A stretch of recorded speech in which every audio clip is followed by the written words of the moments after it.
go ahead and say that.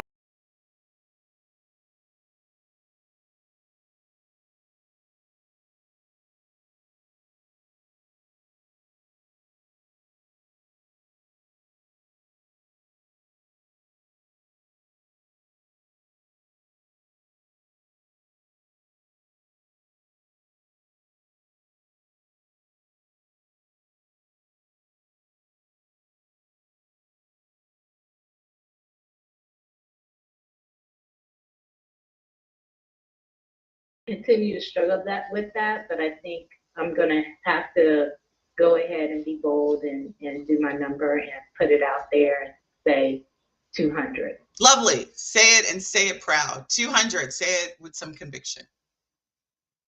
200. 200. That's right. I want you to practice that all week for the rest of the week through the weekend. I want it, and I want you to be like 200. That's right. That's what it is. Okay.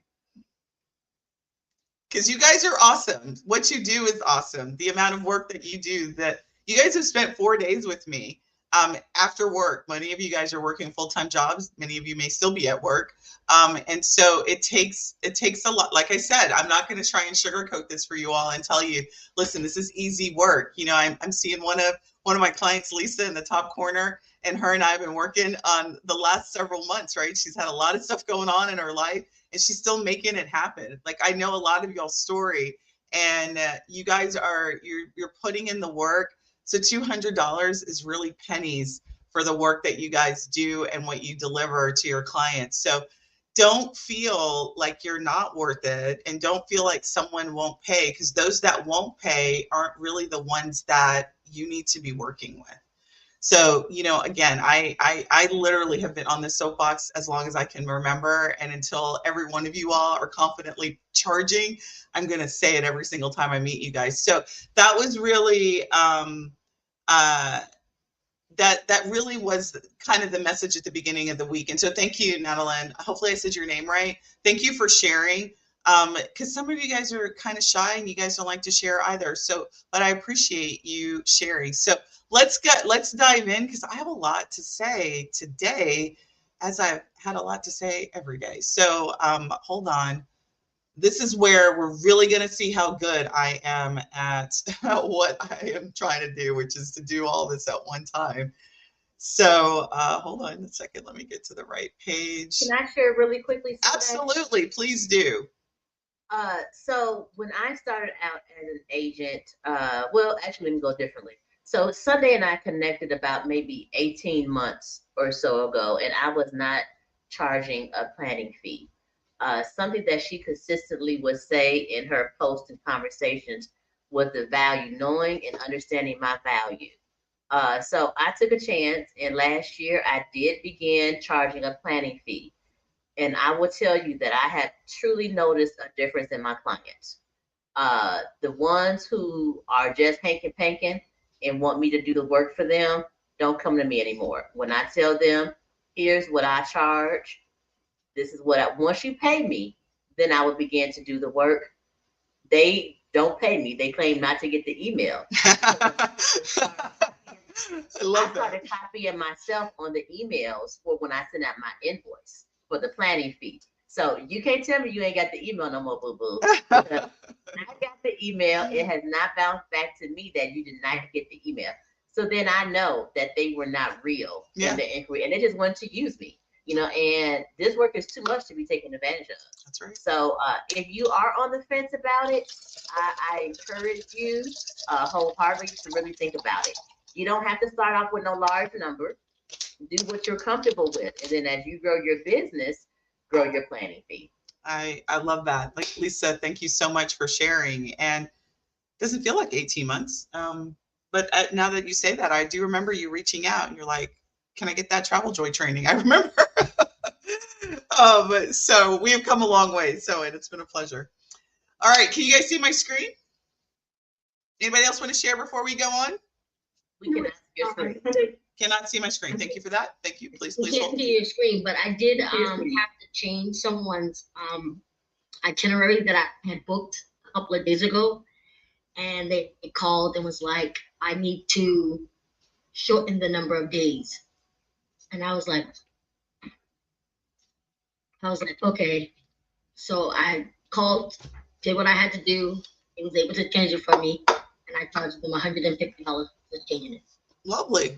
How do you feel about And that I $150? felt really good. I nicely was communicating with them, and I told them that I was going to send them my invoice for the fee, and I sent it.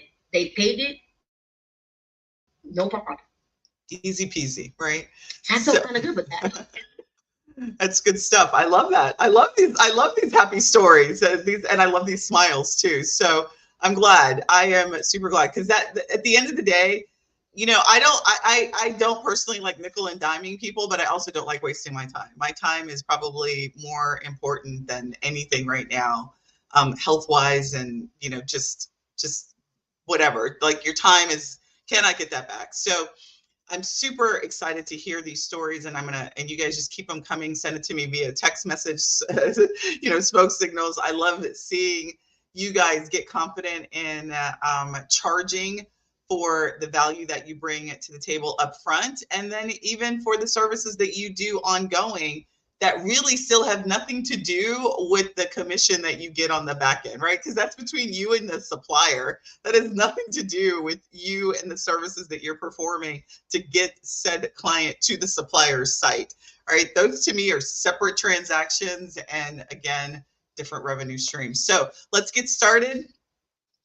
Again, ladies, thank you for sharing those that did. All right, so we've already gone through key takeaways. Just want to remind you again, the process that we've been going through this week is this entire blueprint. We've really been focused on step 1, 2, and 6.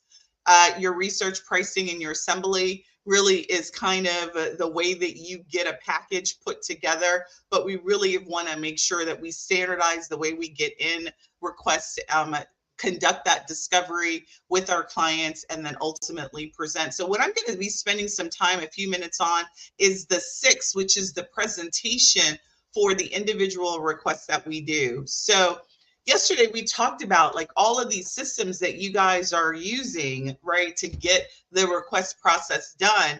And what we're really going to focus on, like I said today, is really the payments part of the system and some things that you need to consider when it comes to managing the payments part of your business. So I'm just going to get my screen ready to drag over there so we can actually see this in action. All right, so I'm going to drag this. Actually, before I drag and we do the demo, let me talk about some considerations, because there's some things that you guys really need to be thinking about, right? I know many of you guys are hosted with a host agency. So some of you guys are not taking direct payments. Some of you guys are taking direct payments. And so there's a hodgepodge of kind of what you advisors are doing. And maybe you in your travel business, you're doing both. Maybe you are running payments directly through the supplier. You know, you collect the credit card number and then you're running the payments right through a supplier. Sometimes you're actually getting deposits directly into your business account and then handling and paying your suppliers directly. The end of the day, and in this day and age, you know, one of the things that I talked about from a customer experience yesterday is that you've got to be able to create multiple ways for people to pay you. You know, gone are the days that you can only do one. I mean, I was literally in the TJ group earlier this morning, and somebody's like, I accept checks. That's all I accept, and I don't really need to do this direct deposit. If that's your thing, that's great, but people are accustomed to being able to utilize their credit card. You know, even utilizing cash applications, right? The cash apping you or selling you money, right? And so credit card processing is probably one of the largest expenses ongoing that you will have as an advisor. And as you start to become a large ticket advisor, if you are absorbing those expenses, that can negatively impact your bottom line. If you are not processing credit cards, you have no idea what I'm talking about. There is not a person under the planet that doesn't charge you to process payments.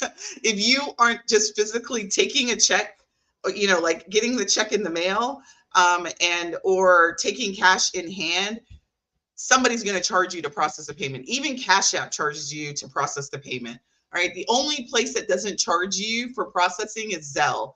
And I suspect that's coming, right? Everybody else charges for them to be the go-between between your client and them.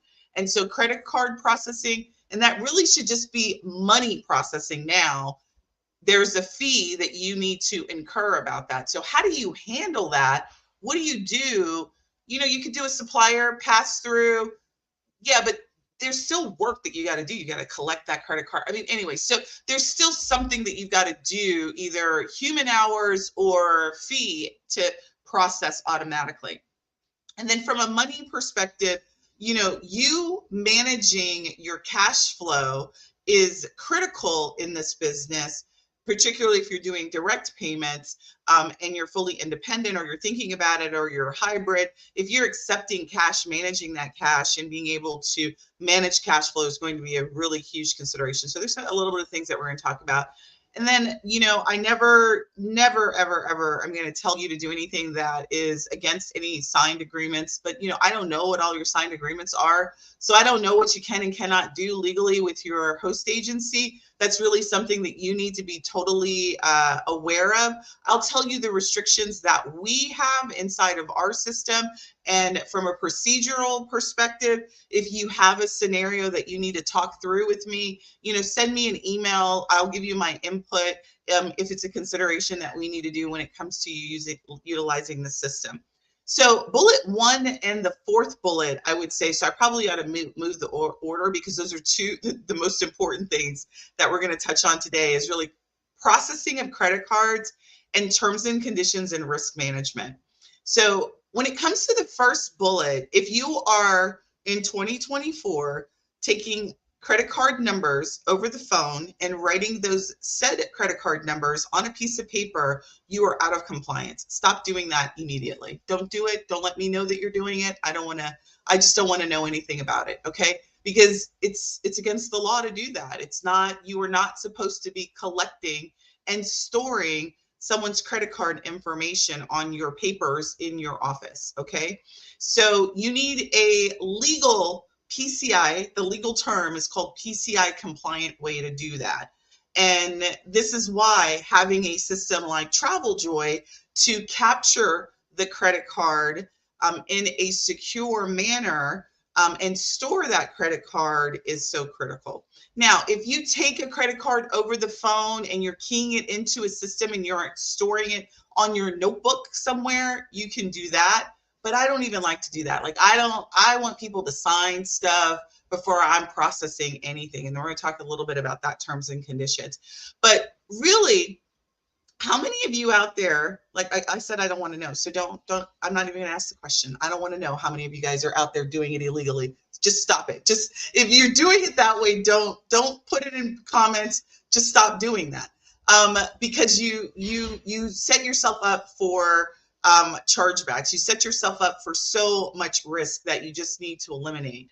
There is a sequence of the way that you need to be doing things in your business when it comes to these money transactions. If you're new to the business and you don't know what the sequence is, that just because you don't know doesn't mean that you're not going to be liable. We are in a fraudulent world, and advisors get taken advantage all of the time. I had a client 2 years ago. She did not follow the sequence that I recommended to her. She did not get a credit card authorization, and somebody gave her a credit. They fraudulently gave her a credit card.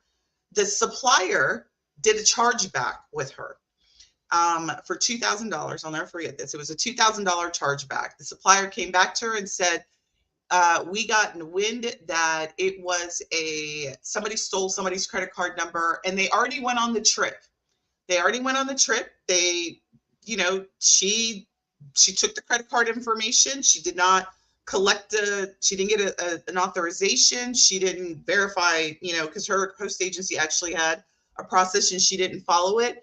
And so she had a $2,000 chargeback. Host agency was like, you got to pay it. Like, we can't do nothing for you, baby. And it's because she didn't follow the sequence. She didn't get terms and conditions. She didn't get signatures. She didn't do all of that. The suppliers will come after you.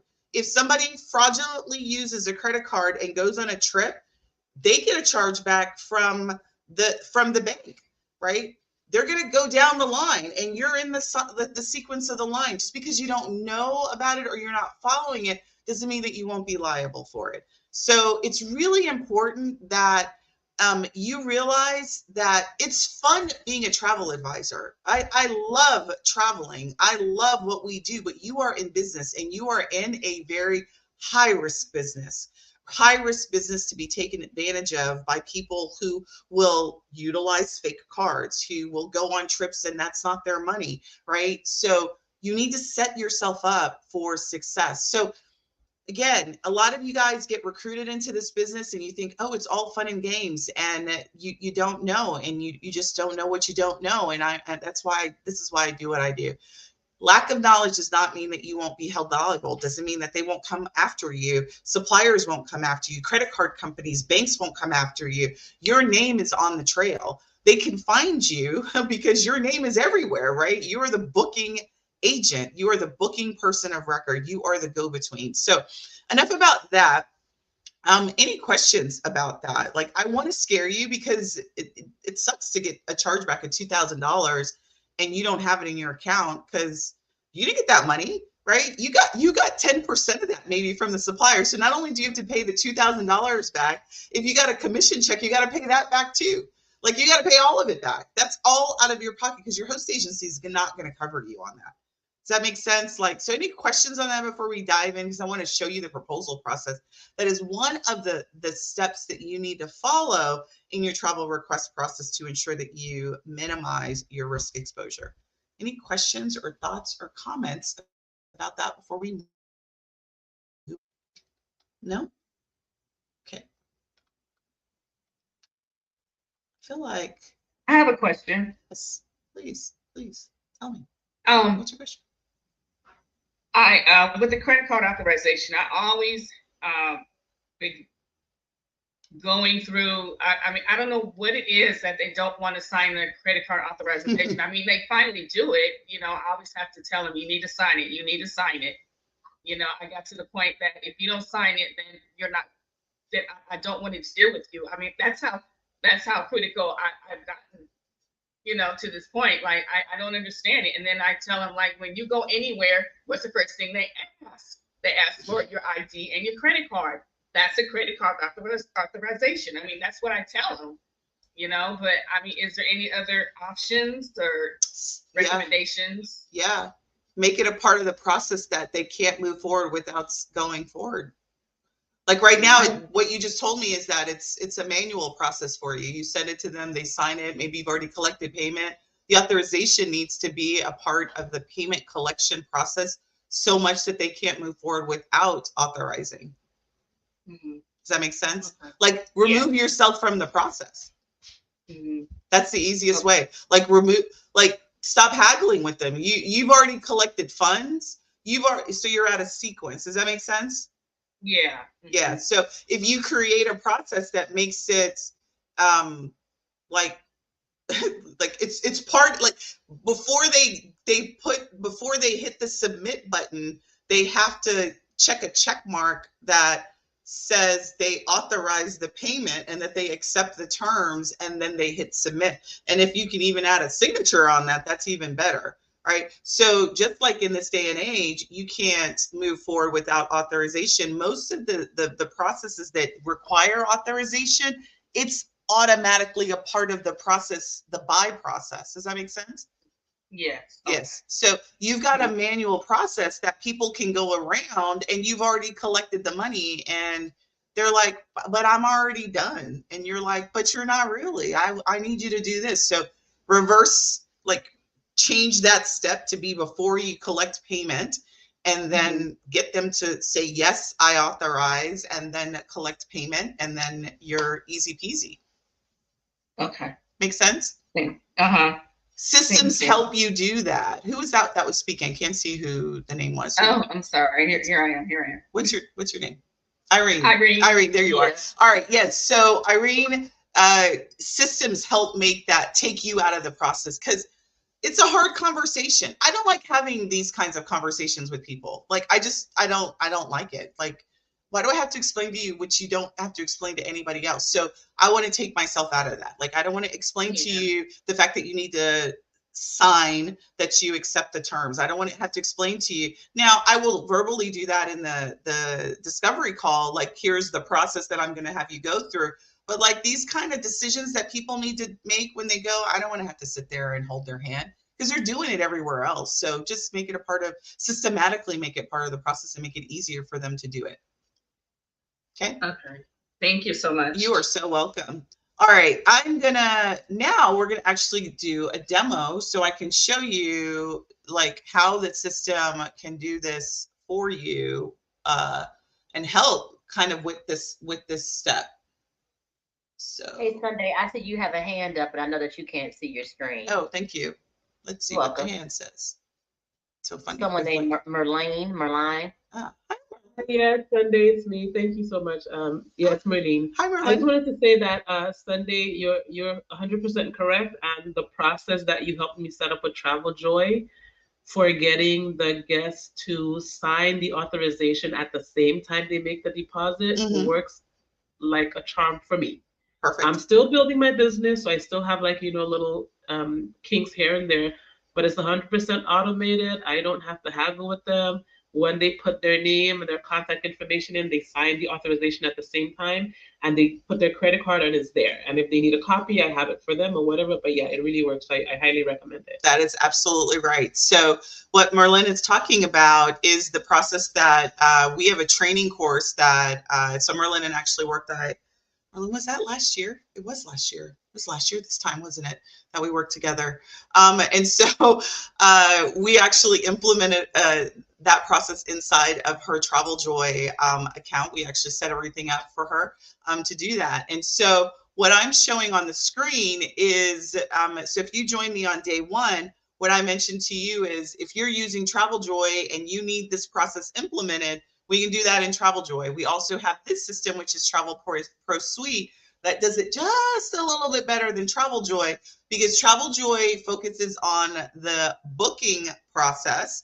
And I've taught you all how to do the request process, but there's a lot that Travel Joy closes down that we can't automate in the Travel Joy process. So I talked a little bit about that yesterday. What I'm going to show you today is the proposal process and how you can get your proposals created pretty simply inside the system and go through the workflow. Okay.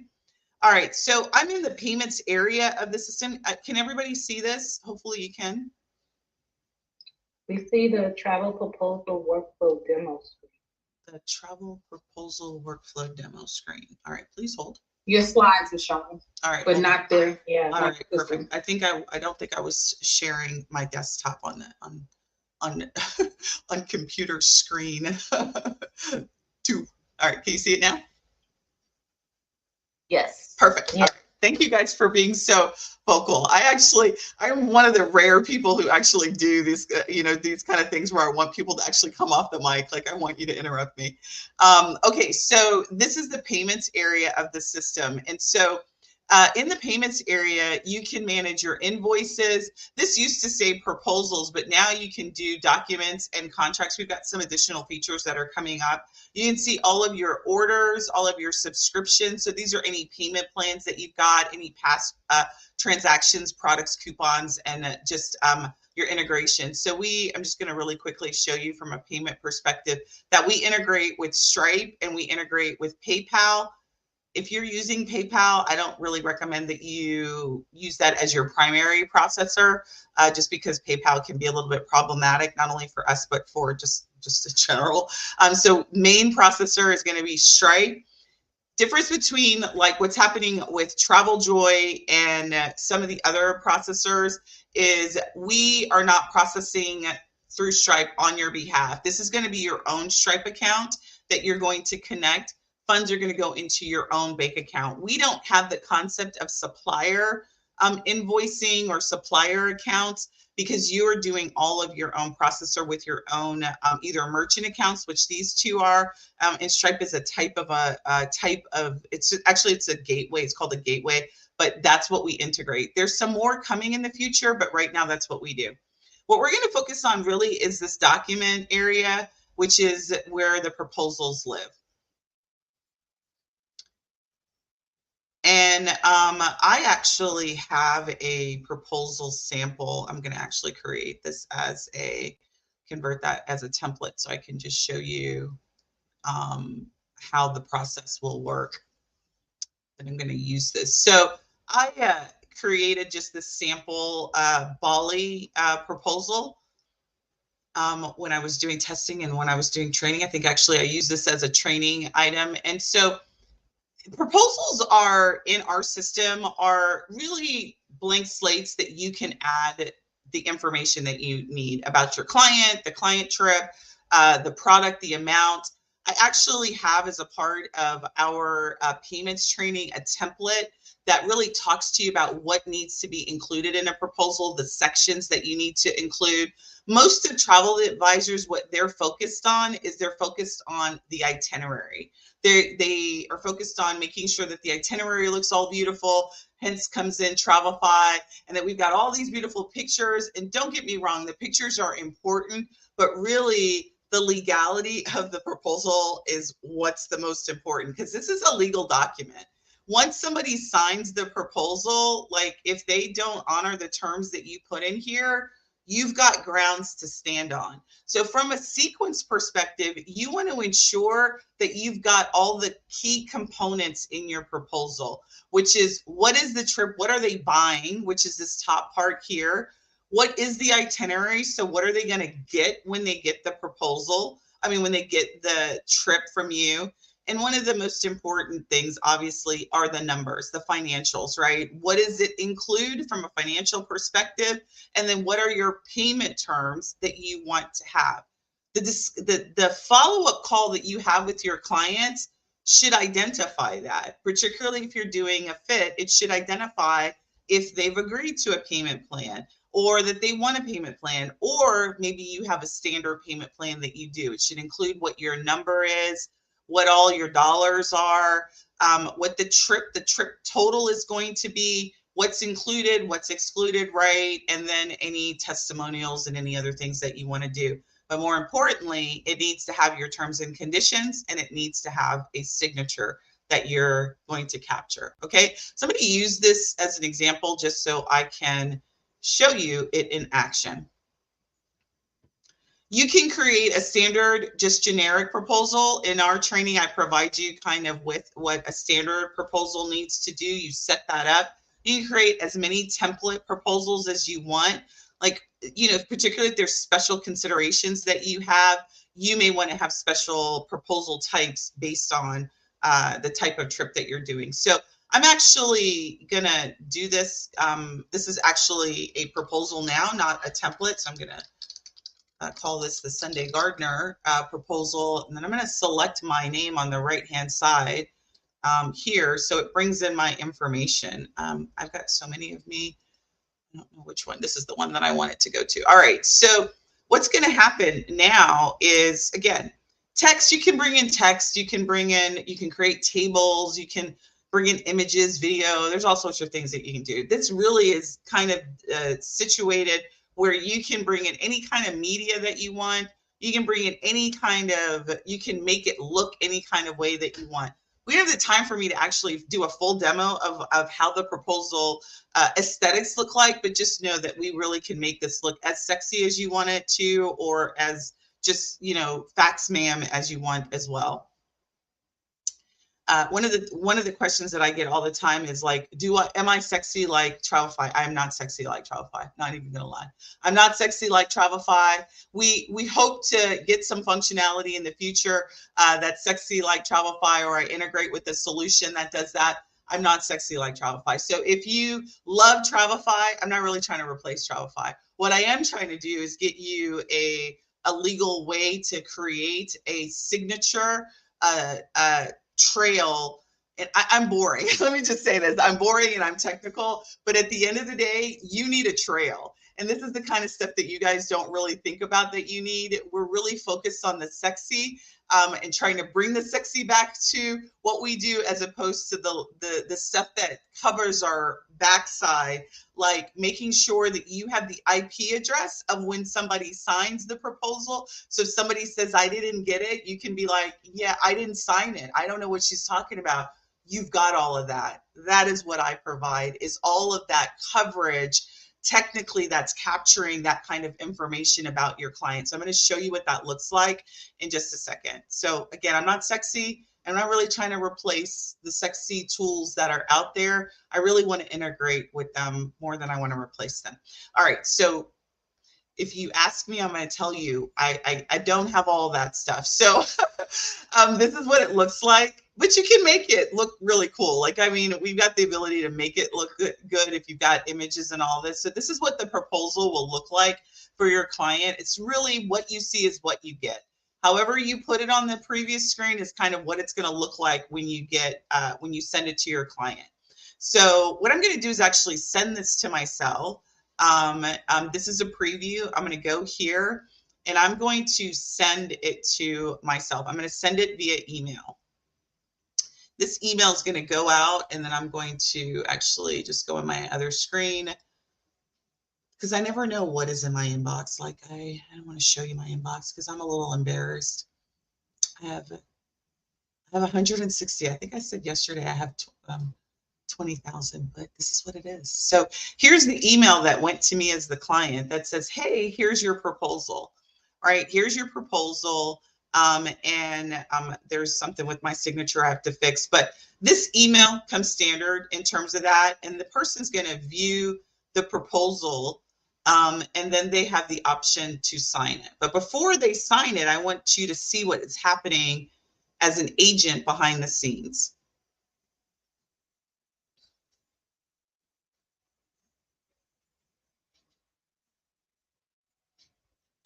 So I got a lot of stuff going on my computer. So sorry it's moving so slow, but I should have rebooted. I usually reboot before these calls. All right, so there it is. Okay, so what's happening is I sent that proposal to myself, right, or to the client, and it's now sitting in this queue called waiting for others to take action. And there it is. Right? So this proposal automatically moves to this queue that says waiting for action. It's going to sit there until the client signs it. What's also going to happen behind the scenes is the client is going to get an email, let's say tomorrow, when they haven't signed it and said, hey, we've sent you a proposal. Will you go ahead and sign it? Right? So I'm going to not sign it. I'm going to actually go and open up that automation and move me to the next step, so you can see the email that comes to me as the client waiting for that proposal to get signed. I hit the wrong thing, moving a little bit too fast. Give me 1 second, I'm gonna go back. So I have a question for you. Yes, ma'am. So I'm working on a proposal now. Mm-hmm. Yay, Lisa. And it is 2 people sharing a room. Mm-hmm. When it comes to the terms and conditions, do I get the signature of 1 guest or 2 guests? You can actually, in our system, add the 2 contacts in the proposal. So I'll show you that in just a second, okay? Okay, because I guess I'm thinking that I don't want just one person agreeing to it since they're sharing it. Yeah. And both of them are entering into the agreement with me. So I would want both of them to sign it so that I'll patiently wait. Yeah, so I'm going to actually, before I sign it, I'm going to actually bring it back to myself and show you guys how to do that. And I'll show you how you add a second person to the flow. Okay, so I'm just going to progress myself to the next step in the proposal, just so, because what happens is another email will go out. We actually have several emails that will go out that say, listen, you haven't signed. Are you going to sign? We can't do anything. And there's a series of emails that'll keep going out until that proposal gets signed.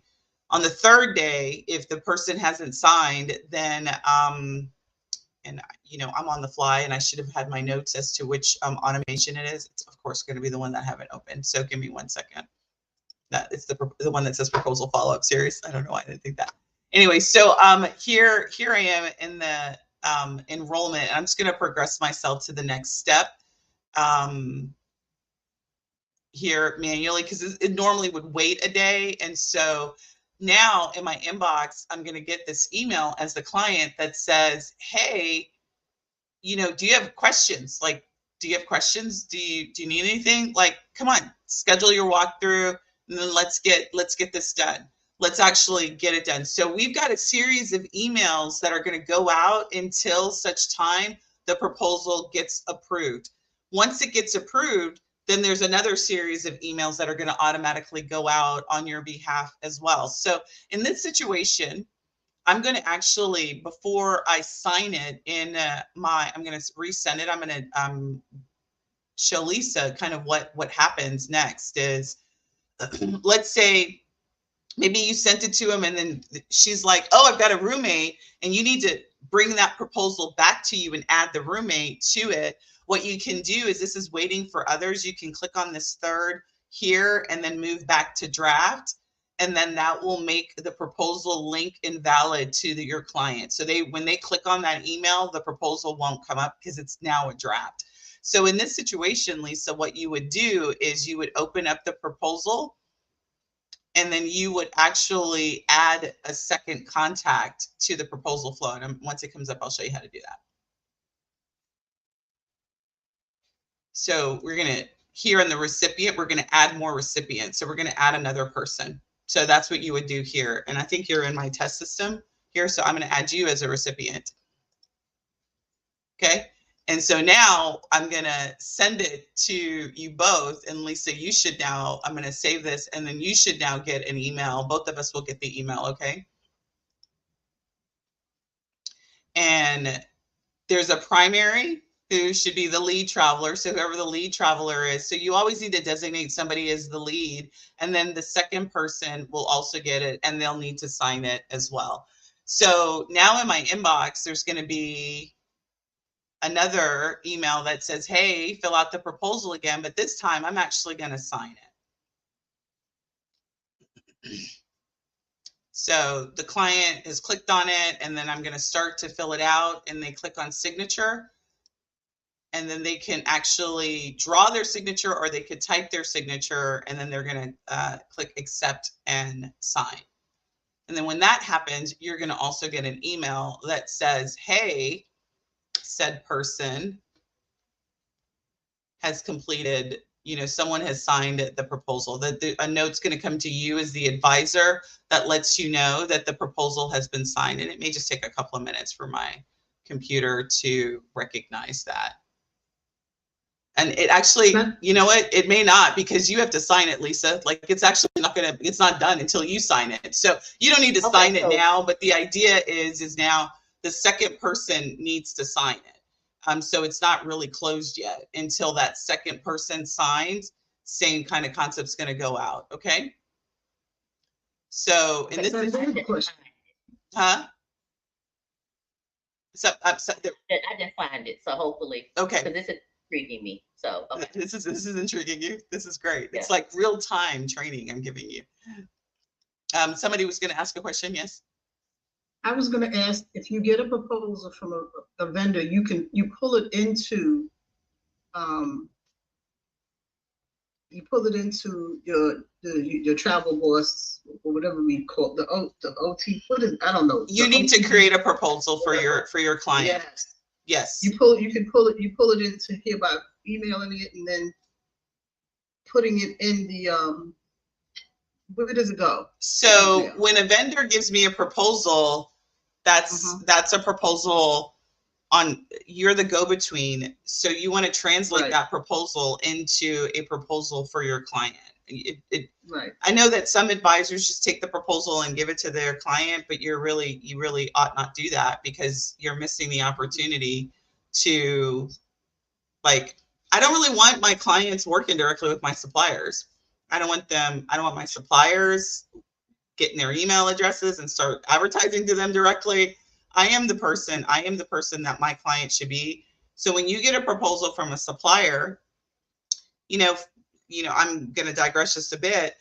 Is there an opportunity for you to do a markup there? Is there an opportunity for you to do something from a pricing perspective? Have you run the financials to see if that number, you know, like this are you profitable on that number? So I'm never taking a proposal from a supplier. I'm always translating that into the information that my client needs to sign off on, and obviously the final price that they need to sign off on.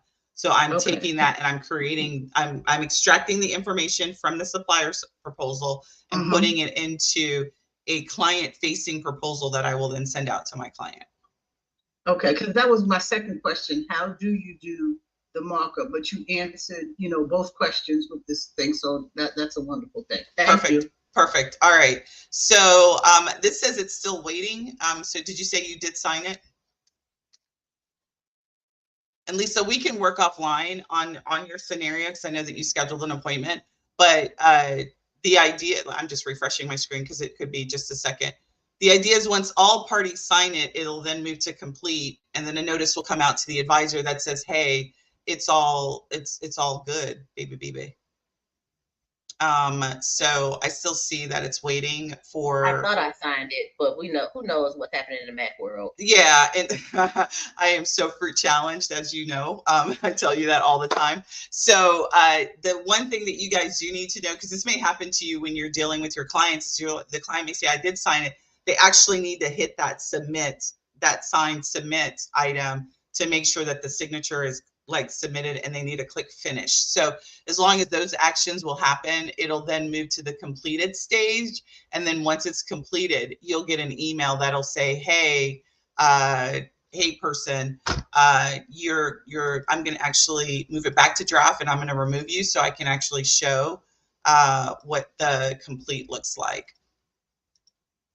You see how you can just retake back? So maybe there's some iterations that you need to do with your client. You can always take it back and then make the edits. You don't need to like delete the proposal and do a new one. If you are still in process, they haven't signed, I would take it from them, make the edits, and then resend it to them. Like I literally did this the other day. I was in, and I accidentally put the, four people. So I had to retake it back and resend it out. It's such an easy thing for you guys to do. So don't think that you've got to like copy and redo it again. So here, I'm just going to remove you, Lisa, and then send it again to myself and sign.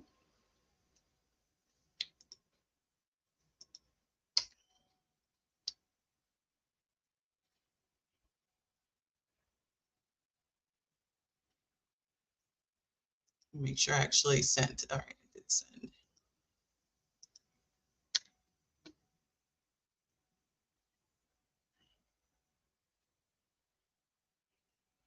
I always love doing things live because you're like, okay, I pray that all the email gods work together. Everybody's working together in harmony. All right, so I'm going to go ahead and sign this. All right, so this is kind of the thing that I was saying is that they need to actually hit finish. So we're going to sign. I'm going to actually accept and sign and then click finish. That's the step that you need to make sure your clients do, because then that's what's going to mark it complete. And then here, we're going to go back in the system and show you that it's going to move to the completed stage. And once it's complete, then there's a series of emails that go to the client, that go to you, that let you know that the process of the proposal is done. Now, that doesn't get you collected money, right? And you're like, well, I don't have a deposit. Well, what is it that what's the payment terms? What's the deposits? From there, we then need to actually cut an invoice and collect payment. This is where, from a hosting perspective, this is where we come in. If you're hosted and let's say you're not collecting direct payments, you're doing a supplier payment, this is where I'm going to kind of talk to those people. So my computer is a little, got a bunch of these things open. So I think my computer's angry. I had to stop clicking. I'm that person that's like, and then my computer's like, stop it. All right, so now we've moved to completed. I should have rebooted. Okay, I'm killing myself. I should have rebooted.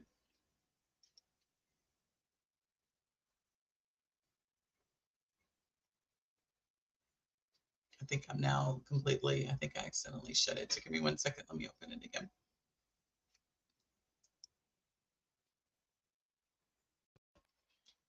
me show you. I think there should have already been an email. So here, as the travel advisor, I get an email that says the proposal has been signed.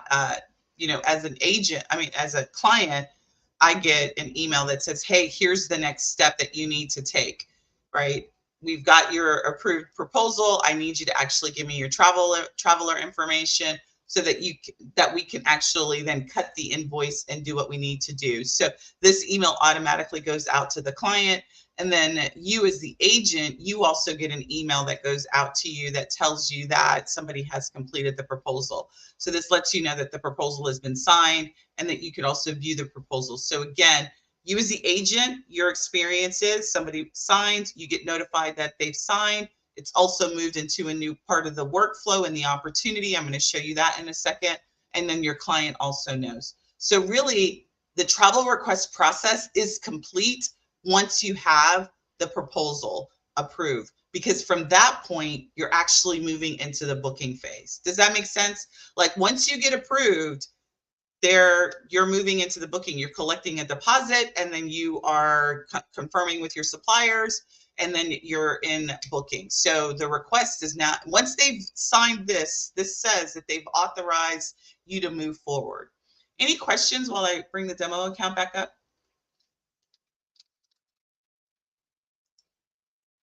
Now, again, this may be like, oh, that's great, Sunday. This is all wonderful and everything. And I am doing all of that and everything works. And if that process is working for you, great. If you're not doing any part of this process and you're kind of hodgepodging it, you want to really kind of think about, like in 2024, like, do you want to keep hodgepodging it, or do you really want to just get yourself a system that makes sense, that you really can just focus on, hey, you know, I create the proposal. Really, the activities you guys need to be focusing on is designing, pricing it for profitability, and then collecting funds, right? And let the system do the rest of the stuff behind the scenes. So that's what my goal is by creating you these tools that will help you get that done. So hopefully my screen is showing. Are you guys seeing my screen?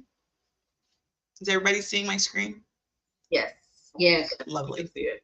All right. So now this proposal that I just signed is now in the completed phase. You can view the proposal here.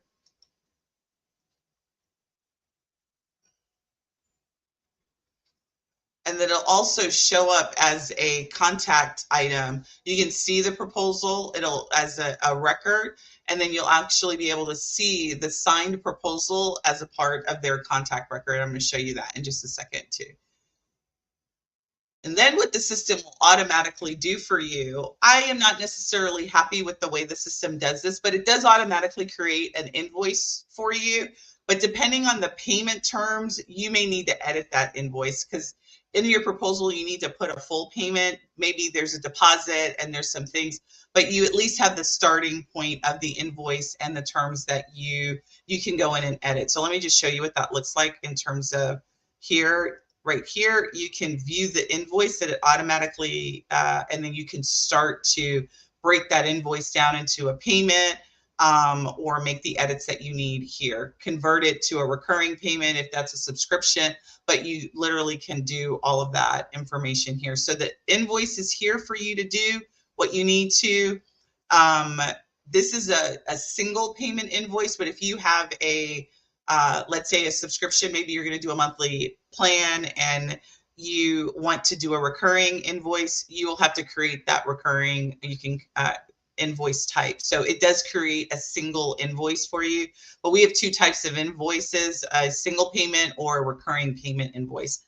I love recurring payment invoices because you can set them up to be automatically paid. You divide the trip by whatever the payment amounts are, and then it'll automatically send out and or charge based on the way you set that up, charge the client at those intervals that you define, or if they're doing a full payment, you go ahead and do a full payment there. Or if they're doing uplift credit payment, there's all this. So we don't automatically send the invoice on your behalf because there's all these sort of payment decisions that you need to do in terms of how you're going to collect payment.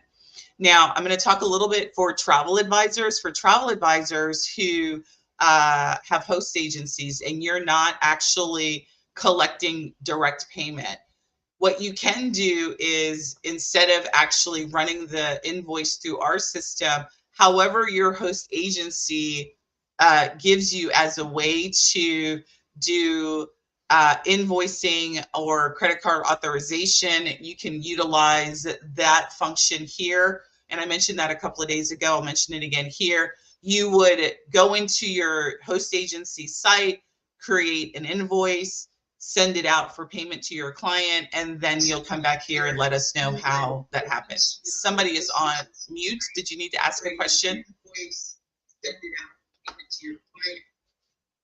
Okay.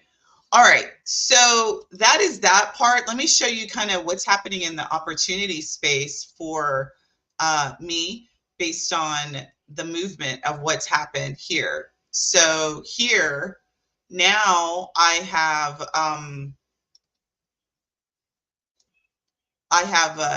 what should be happening is, hold on. This, what will happen is this invoice, once it's approved, it will drop into the space. And I'm just wondering if I turned something off, because I didn't actually start from the beginning. We just did a sort of random proposals. So here in the opportunity, what will happen is that this will drop into the space. And I think there's actually a wait time, and that's the reason why it hasn't dropped. But it'll drop into this number 7. It's actually 1. It's here. Hold on, let me remove this. Here I am right here. So it treats the opportunity as 1 because it's approved. So it's no longer open. You've won the deal. You've won this opportunity because they've approved it. So it becomes a 1 travel request. So it goes in your numbers as a win. So that's the reason why we also mark it in the stage for you as a win. So it automatically moves it to the stage and it marks it as a win. And you're done with the request. And again, you're moving into the next phase of the workflow. That's pretty much the proposal workflow and how you guys will move forward to the next part of your life. That ends the workflow. Now, don't get me wrong. I know you guys have more work to do, but the request is done. Like, you accomplished what you want, which is to get them to approve you getting to the next stage of the workflow. I'm going to pause because sometimes you guys are like, well, no, there's more work. Yeah, there is, but the request part of the work is complete. They've approved it. Any questions, any comments, any thoughts, or anything that you guys want me to show you here? But this really is kind of what we want to make sure is for those who've gotten a trial, that's what you're going to actually be setting up and getting through this proposal stage. But this is really what we have done for you inside of this system. Any questions or comments that you guys want to add? Let me go over to the comments section and see if I'm missing some stuff. Nope, nobody's got questions. No, everybody's good. What do you guys feel? How do you guys feel about what you're doing today in relationship to what I've shown you? Good, but I did have a question. Because I am Actually, I think somebody has the floor first. because I am with the host agent. When you get to that part, so you're just stopping instead of you're not doing the payment part in your system. No. Yes, you're not doing it. So that was a double wrong. Yes, what you just said is correct. There's no way to do it where they can collect it to the site and then we can just get like their information. We don't pay it into the vendors. Yes, so we do not have a credit card vault.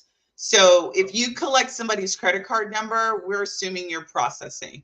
So that is what we do not have as a solution here. So if you need that kind of solution, this is where I'm saying your host agency has a way for you to do a vault situation. If not, then we assume that you're processing. Does it make sense? So if you are holistically processing, you're not processing and you're not doing any direct payment, from a system perspective, we've got the entire workflow here for you, except for that part. We are not solving that part for you, unfortunately. So I always am very transparent about that. I do have process that we can talk about how you can handle that based on what your host agency limitation is. But we don't vault. We don't have a vault solution. We'll probably get one at the middle to latter part of the quarter, but we don't have one now. Okay, thank you. You're welcome. I think somebody else was going to ask a question, and someone asked a question. And Irene, go ahead and speak. Go ahead. Come off mute. Or was that you, Irene? Was that you who just spoke? No, it wasn't me. So this program that you have, is this something that you created, or is this something similar to Travel Joy? It is not similar to Travel Joy at all. What would be a comparable comparison would be a tool called Keep, an Infusionsoft tool. But Travel Joy doesn't do all of this. It just does the management part. It doesn't do like the phone, SMS, doesn't do the marketing part. So I can do management of your booking, but I do more than just that. Does that make sense? Okay. So I'm not trying to compare myself against Travel Joy. Travel Joy has a slice of your business, which is the booking management part of your business. Mm-hmm. They can't do mass emails to all of your clients. They can't do any of the marketing that you need. And so that's really kind of the thing. I really want you guys booking management is a critical component. The request process is a critical component of your business. However, as I've mentioned throughout this week, 80% of the work that you need to be doing as a travel advisor is marketing your business and managing how you get leads into your business and turn them into requests and then turn them into bookings. And so we spend a lot of time on the booking management and we're not really focused on the marketing. So you have all these dry spells. So I want to create a solution that helps take that automation out of your hands or having to think through that. That's what our tool does for you, so that you can really focus on that marketing part. So Sunday, what I'm hearing is your system will do everything top to bottom, except if you're with the host agency and you have to, and you can't pay direct, you have to pay the supplier. You can get us to that part. That is correct. Then from there, we have to do something different. Yes. And so what I've been working with agents is what that something different needs to look like. And oftentimes it's a payment link that you've got to create either in the supplier site or in the host agency site. Because a host agency, even though you guys may not like it, they cannot tell you that you cannot and not give you a solution. So with the host, they've been doing it for some years, but recently, because there's so much scrutiny and so much risk, host agencies have had to come up with a solution. That's why many of them are building CRM solutions. They have to have a solution for you guys to collect the credit card information. They can't just tell you to go do it on paper because that's illegal. So that's why you see like these host agencies coming up with, go to our site, get a payment link, send it to your client. I can create a bridge for you to do that. You guys just have to talk to me about that. So I am working with those advisors who are on our system. I work with you to tell you how to make that as seamless as possible for your process. Does that make sense, Brenda? I think that was Brenda who asked me. Yeah. Yep. And yes, that does make sense. Yep. Thank you. And so since so many of you all are with so many different host agencies, what I will say about all of the travel CRM systems is that they're closed, meaning they don't open up it in a way that they will allow people to integrate with them. So what they effectively create are these little silos that force you all to work in their system and only their system. So I can't even bridge again. I would love to be able to bridge these things systematically for you, but their systems are closed and I can't. So those that are open, Travelify would be an example of one that's open. I'm working with them to see how I can bridge and interface with them. And so again, those applications that are open, I'm looking to try and bridge that systematically for you. But Travel Joy is closed, Test is closed, Vacation CRM is closed. All of those systems are closed. So, okay. Any other questions? This is Madeline. Hey, Madeline. This is Madeline. I just wanted to just get clarification again on when you're saying a vault, is it similar to, you know, how like Travel Joy will enter their credit card information and then I collect it to pay on the behalf of the client to supplier site? So on your system, it does not capture their payment information, or yes? So let me explain what a credit card vault does and what we do what we do that isn't a vault. A vault is you collect someone's credit card information, you encrypt the credit card so nobody can hack it, get to it. And then what Travel Joy does is it stores that credit card number with that client's contact, right? And then when you cut an invoice, then you have to put your password in, and then it shows you the credit card number. Correct. Right. Okay.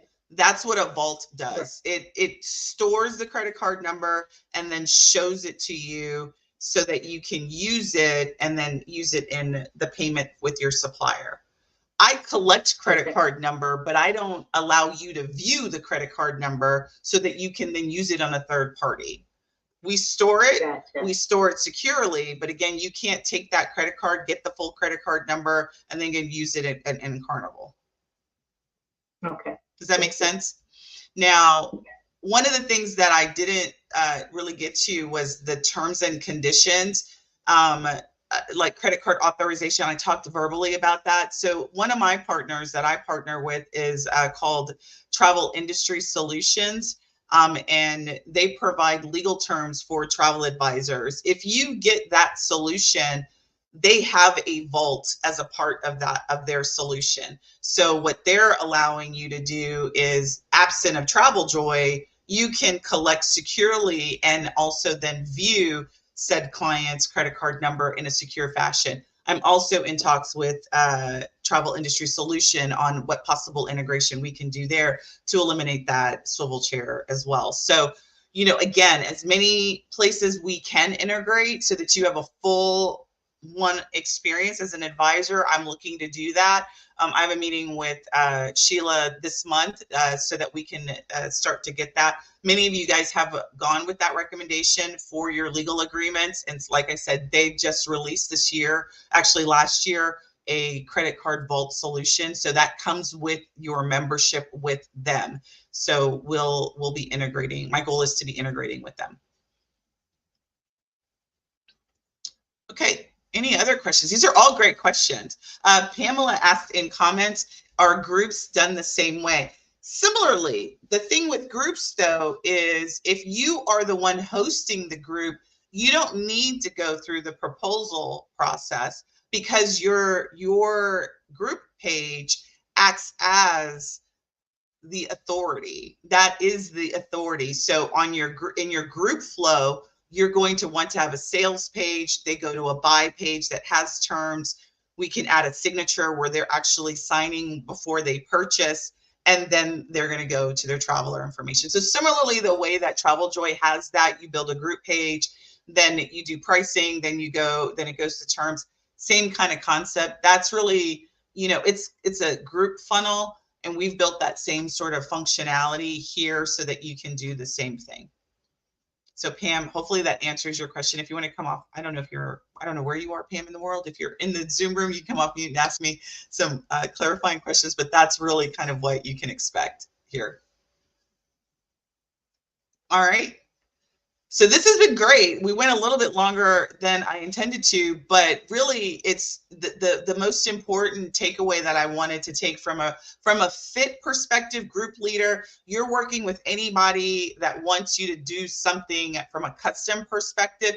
This is the process. If you've got groups that you are acting as the operator and you're curating them and you're selling them, you get to bypass some of these steps. We still have the risk protection for you because, again, on your sales pages, your buy pages, you want to make sure you have terms and conditions and that the client is actually signing off on that. That process is just a little bit different. You bypass a lot of the steps when it comes to a group. Like, I don't do discovery calls when I do a group. I don't do design fees when it comes to a group. I don't do the proposal when it comes to a group. So you can cut some of those steps out because your sales page needs to do all the talking for you. Does that make sense? Okay. All right. Any questions, thoughts, or considerations? Because if not, I'll give you some time back in your day. And tomorrow, what we're going to talk about is how do we get more eyes on your travel requests? How do you get more people interested in actually booking with you or asking to book with you via your request? So, like, how do you promote this request process, or the fact that you are a travel advisor taking custom quote, that you do custom quotes? Like, how do you position yourself as the best person to fulfill a custom quote? All right. What were some of you guys' takeaways today on what we went over today?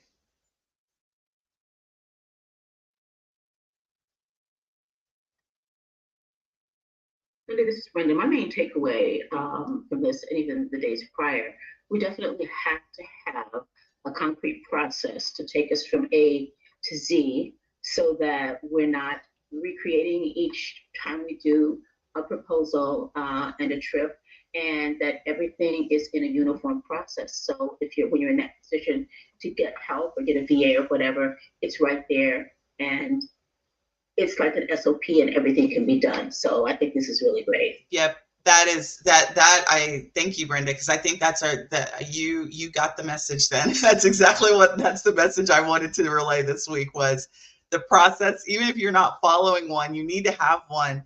And as you grow, you definitely want to have a VA that does some of this stuff for you. So, that's one of the things that we're delivering to are particularly on the automation side. We're delivering SOPs for the automation, kind of the assumptions that are occurring behind the scenes. We've documented all of those SLAs and kind of what's going on for that. SLA stands for service level agreement. I totally went IT there. I didn't mean to say that out loud, but thanks, Brenda. I appreciate that. I do have one other comment when it goes back to when you were talking about fees. And yes, I do charge fees, except when it comes to certain family members. And when I heard you say that your father sent you a check or money for their trip, and I'm like, well, why am I not doing that? Because family members that I have, that they will book their trip, they do great, but they want me to do this, they do this thing and do this thing, and I'm about tired of it. So because of your dad, my dad sent me a big check too. Like, he sent me $1,000. I was like, Dad, I love you. Like, he sent me a big check, but you know what? I suspect that he knows his wife, and I have worked very hard for that $1,000. I've worked very hard for that $1,000 because there has been a lot of back and forth, and she's very particular about the way. So I suspect he already knew what I was getting ready to deal with. So I definitely get that. I'm going through something with my daughter. Yeah. You know what? You are the travel client from hell right now, and that's so funny. They're charging you more. That's funny because I am the travel client I'm the worst client. Like, I'm the worst hair client. Like, I never keep my appointments. Like, so my hairdressers don't like, so I get it. Like, and family and friends can be the worst. And so it's so important to protect yourself, and your time, because this is not a hobby for you all. I mean, for those that it is, that's great. But for those that it is not, it's not a hobby. And and I love my dad. I love his wife. They're great people. But we have gone through a lot of iterations on the planning of this trip, a lot of iterations. And so, and it's not because I haven't done my job. It's just that's the way that they are in particular. And it's okay. But you know what? I'm happy. I have a smile on my face every single time we do it because I got paid to go through these iterations. Yeah, I agree. Family and friends are the worst. But like I was saying earlier about when I charged that person, It was actually my sister, and just like you said, your daughter, like my sister knows how I am. So it's like, how did you book with me and then say, oh, I need to change everything? What? You know you can't get your money back. That's right. You know I have to go through sitting on the phone for hours trying to get somebody on the phone and now you want to cancel. So yeah, I definitely thought of that 150 easily, but she paid it, so it worked.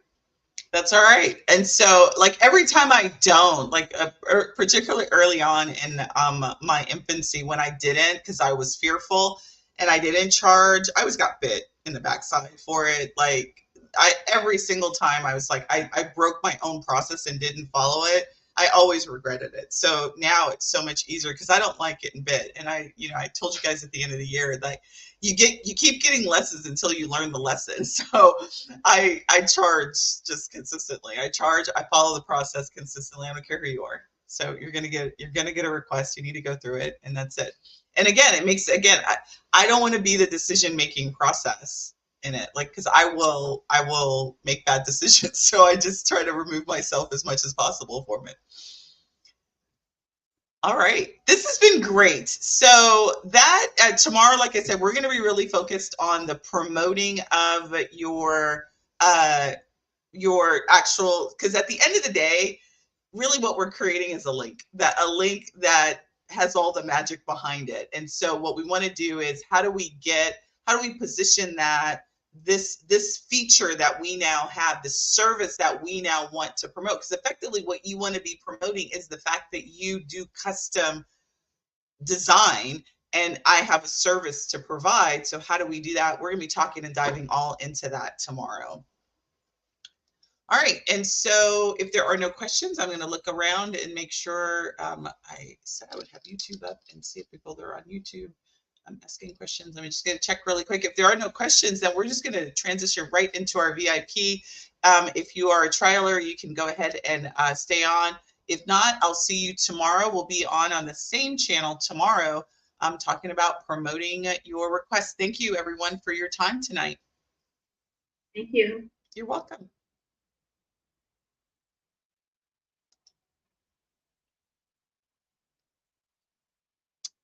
All right. Who do we have left on? Let me stop one room and go into another.